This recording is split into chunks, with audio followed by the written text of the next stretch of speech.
सपनों का शहर मुंबई, बॉलीवुड की शान मुंबई, युवा कपल्स और प्रेमी प्रेमिकाओं का जान मुंबई। लेकिन इस शहर की गलियों में कुछ कहानियां ऐसी है जो खून और विश्वास से लिखी जाती है।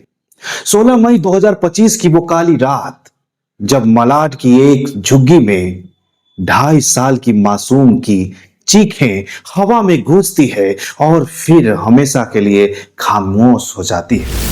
ये कहानी है एक माँ की, उसके प्रेमी की और एक ऐसे अपराध की जिसने पूरे देश को झकझोर दिया। आखिर क्या हुआ उस रात? कौन था वो शख्स जिसने उस 2.5 साल की मासूम की बेरहमी से जान ले ली? रानी 28 साल की एक अकेली माँ। पति ने उसे और उसकी बेटी गुड़िया को 3 साल पहले छोड़ दिया था। मलाड की तंग झुग्गी में रानी ने गुड़िया को पालने के लिए दिन रात मेहनत करती है, लेकिन उसकी जिंदगी में एक खालीपन होता है।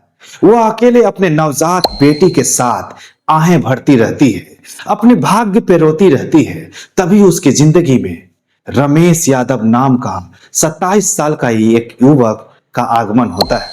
27 साल का रमेश यादव मजदूरी कर रहा होता है, लेकिन उसकी बातों में ऐसा जादू होता है कि रानी को उसकी मुस्कान, उसका साथ, सब कुछ भाने लगता है। 6 महीने पहले शुरू हुआ उनका रिश्ता ऐसा लगता है जैसे वो कई जन्मों से एक दूसरे के करीब है। रमेश अक्सर रानी के घर आता जाता रहता है। गुड़िया उसे मामा कहकर बुलाती है, लेकिन रानी को क्या पता था कि उसका ये प्रेमी उसकी जिंदगी का सबसे बड़ा विलेन बनने वाला है। पड़ोसियों ने देखा रमेश का व्यवहार बदल चुका है। वो गुड़िया को अकेले में देखकर अजीब हरकतें करता है। रानी को शक होता है, लेकिन प्यार ने उसकी आंखों पर पर्दा डाल रखा था, सो वह सब कुछ इग्नोर करती जा रही थी। लेकिन यही लापरवाही उसके जिंदगी की सबसे बड़ी गलती साबित होती है। समय गुजरता है, दिन और महीने बदलते हैं। फिर आता है 16 मई की रात। रानी को पड़ोस में एक छोटे से आयोजन में जाना होता है। वो गुड़िया को रमेश के भरोसे छोड़ देती है। बस 1 घंटे की बात है, ऐसा सोच रानी पड़ोस के आयोजन में चली जाती है।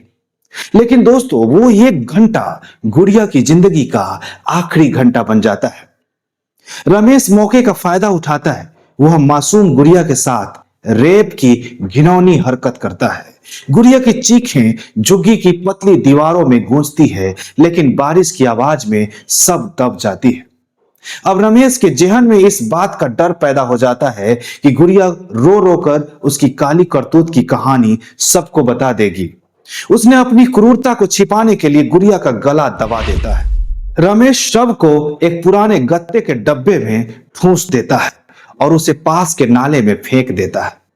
अब वो वहां से रात के अंधेरे में चुपके से निकल जाता है, जैसे कुछ हुआ ही ना हो। रानी उस रात लेट से अपने घर वापस आती है और गुड़िया को ना पाकर चीखने लगती है, मेरी बेटी कहाँ है? उसका रोना सुनकर पड़ोसी इकट्ठे हो जाते हैं। रानी तुरंत पुलिस को फोन करके बुलाती है, लेकिन उसका शक रमेश पर नहीं जाता है।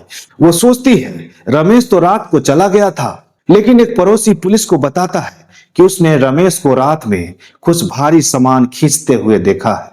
जब पुलिस सीसीटीवी फुटेज में रमेश को एक डिब्बा खींचते हुए देखती है, पुलिस त्वरित कार्रवाई करते हुए रमेश को हिरासत में ले लेती है। फिर पुलिस जब रमेश से पूछताछ करती है तो वह पहले तो झूठ बोलता है, लेकिन जब सख्ती से पूछताछ की जाती है तो वह टूट जाता है। वह सब कुछ कबूल कर लेता है। उसने ही गुड़िया का रेप और हत्या की है, इस बात को वो स्वीकार कर लेता है। रमेश जब गुड़िया के लाश का ठिकाना बताता है, पुलिस को नाले में डिब्बा मिलता है जिसमें गुड़िया का शव अभी भी पड़ा हुआ था। पोस्टमार्टम में रेप और गला दबाने की पुष्टि होती है। रानी अब बिल्कुल टूट जाती है। उसका प्यार, जिस पर उसने भरोसा किया, उसकी बेटी का कातिल निकला। आस पड़ोस के लोगों ने बताया कि रमेश को पहले भी बच्चों के आसपास संदिग्ध व्यवहार करते देखा गया है। रानी को अब खुद पर गुस्सा आता है। आखिर क्यों उसने रमेश पर भरोसा किया? रेप की पुष्टि के आधार पे रमेश पर रेप, हत्या और सबूत मिटाने के चार्ज लगे। कोर्ट में सुनवाई चल रही है और लोग उसके लिए सख्त सजा की मांग कर रहे हैं।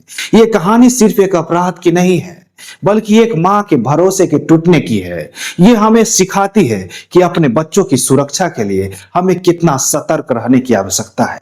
चाहे पड़ोसी कितने ही प्यारे क्यों ना हो, लेकिन उस पर आंख मूंद कर भरोसा ना करें, वरना अंजाम बहुत बुरा हो सकता है। क्या आप भी मानते हैं कि बच्चों की सुरक्षा हमारी सबसे बड़ी जिम्मेदारी है?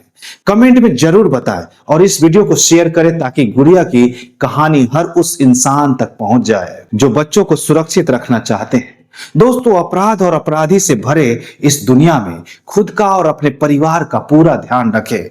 खुश रहे, मस्त रहे और चैनल को सब्सक्राइब करके क्राइम रिकॉर्ड चैनल से हमेशा जुड़े रहें। फिर मिलेंगे नई अपराध की दिल दहला देने वाली कहानी के साथ। तब तक के लिए बाय बाय, जय हिंद।